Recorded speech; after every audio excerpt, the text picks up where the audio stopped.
After a long wait, Fast X was finally released, and like most movies or series, we were left with more questions than answers. The 10th installment of the action-packed Fast and Furious franchise is a movie that is definitely worth watching. It may not be what the original films were, as it has gone from focusing on illegal street racing and the racing car culture of the previous films, to focusing on high-stakes heists and international espionage, all while maintaining the fast cars and thrilling action sequences characteristic of the series. Although street racing takes a back seat, with only one major racing scene skillfully integrated into Dante's grand scheme. In this video, we'll talk about everything you need to know about the end of Fast and Furious, and what it means for the future of this franchise. Will Brian O'Connor return?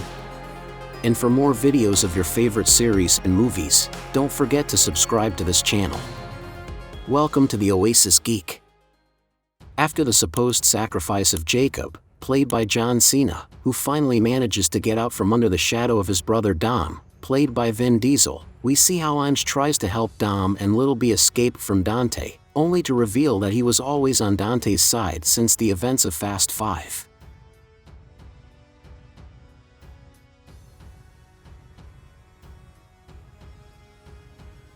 After the rest of the Fast family who were on a plane supposedly crashed as a result of Imes' actions, Dom manages to escape the two trucks that were going to crash into him and his son, well, at least for a moment, as the first cliffhanger of the movie shows that Dante blew up the dam, and both Dominic Toretto and the Little B have nowhere else to go and escape to. Moving on, after the Vatican nearly explodes during one of Fast X's greatest action sequences, Dom's wife Letty, played by Michelle Rodriguez, is blamed and captured by the Italian police and sent to a top-secret facility, or as I like to call it, a high-tech luxury prison belonging to the agency. When Letty tries to escape, after violently refusing the help of previous Fast and Furious villain Cypher, played by Charlize Theron, she emerges through a hatch and discovers that she is in the frozen wastelands of Antarctica, with no trace of civilization on the snowy horizon. It becomes clear that, although she really wanted to beat the crap out of Cypher and leave her alone in Antarctica, she is going to have to accept her help and cooperate with her. Fortunately, Cypher calls for help, and to everyone's surprise, a submarine emerges from under the ice. And guess who emerges from that submarine? Isn't she supposed to be dead? Is there such a thing as permanent death in the Fast and Furious movies? Apparently not, but one thing you may be wondering is, who is in the submarine at the end of Fast X? Well, Fast fans will remember that Giselle, played by Gal Gadot, an agency operator who worked for Mr. Nobody, played by Kurt Russell, who doesn't appear in Fast X, but is being talked about enough that he has a high probability of reappearing in Fast 11 or 12, or whatever installment of whatever is left of the franchise, supposedly died in 2013. This one dramatically fell to her death to save the life of her love interest, Han, played by Sung Kang, in the big action climax of Fast and Furious 6. But she clearly didn't die, because she's back, and now, could it be that she's working with Cypher? In retrospect, going back to that scene in Fast and Furious 6, not the worst Fast and Furious death retcon, Giselle willingly drops out of a moving car during a high-speed chase, but falls into uncertain darkness. And while it looks like she would fall onto the tarmac of the airport where the scene takes place, we also see nothing to indicate that she didn't land on a conveniently placed pillow.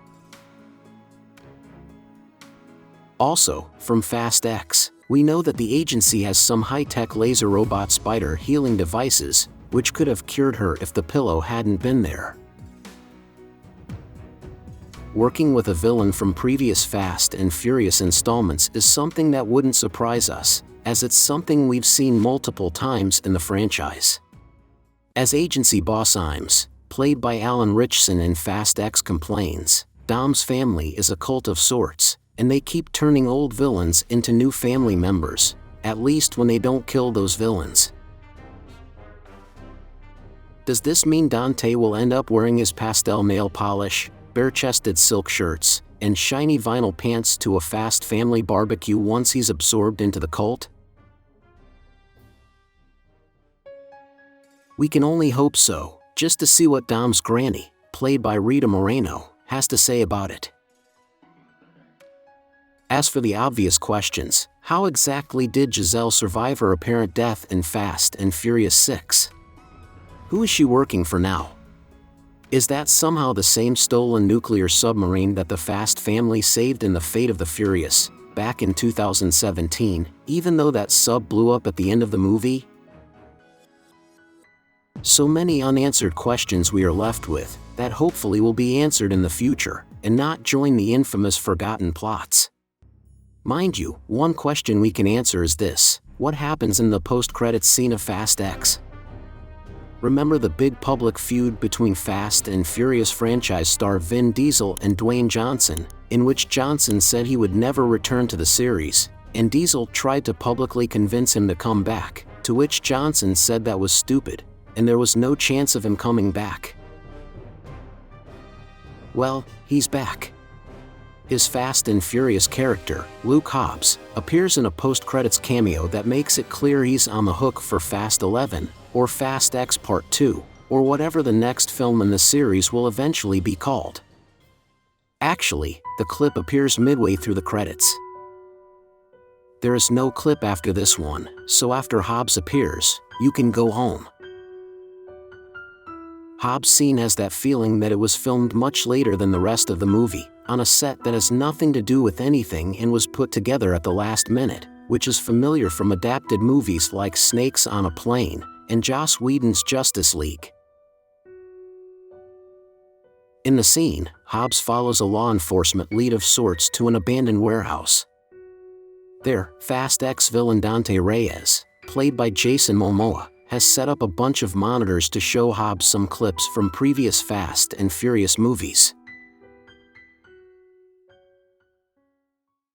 Although Dante has spent the entire movie up to that point torturing Dom Toretto by targeting his Fast family for killing Dante's father, Hernan Reyes in Fast 5, his video clips are a reminder that while Dom and company took down Reyes, Hobbs actually fired the bullet that killed him. Why would a State Department agent of the Diplomatic Security Service casually assassinate criminals in public in broad daylight? Because in Fast 5, Reyes had Hobbs' men killed. When Hobbs shoots Reyes, without even looking at him, which is even cooler than a cool guy not looking back at an explosion behind his back, he growls the following: "That's for my team, motherfucker." That's why, says Dante, Hobbs is next on the revenge list of torment then kill. "Well, I'm not hard to find, motherfucker," Hobbs growls in response. This begs the question, what can happen in the next installments? Well, obviously we're going to see that the team that apparently crashed on the plane is actually alive. We're definitely going to see Han reveal that he's been feeling guilty all these years over the death of the love of his life, but it will be revealed that she's not dead and they'll have an amazing moment in their reunion. As for Shaw, I don't think he will be able to save his mother Queenie, and he will finally be reunited with his old partner Luke Hobbs. In my opinion, I think Imes will end up helping Dom's family, because he clearly doesn't understand what Dante Reyes is capable of, and the latter will either go against him or desert him when he's not needed. We could also have the return of Brian O'Connor in the next installments, as through artificial intelligence technology, we could bring back the image and voice of these actors who are no longer with us. In the past, Paul Walker's own brother was used to act in this franchise, but thanks to today's technology, we could see Brian again without the need of actors similar to him, and I think the end of this franchise will have a lot to do with Brian's return, but this is a topic for a future video. Tell me, what do you think will happen with the next installments of this franchise? Did you like Fast X? Do you think Brian will return? And for more videos of your favorite series and movies, don't forget to subscribe to this channel. You're on the Oasis Geek.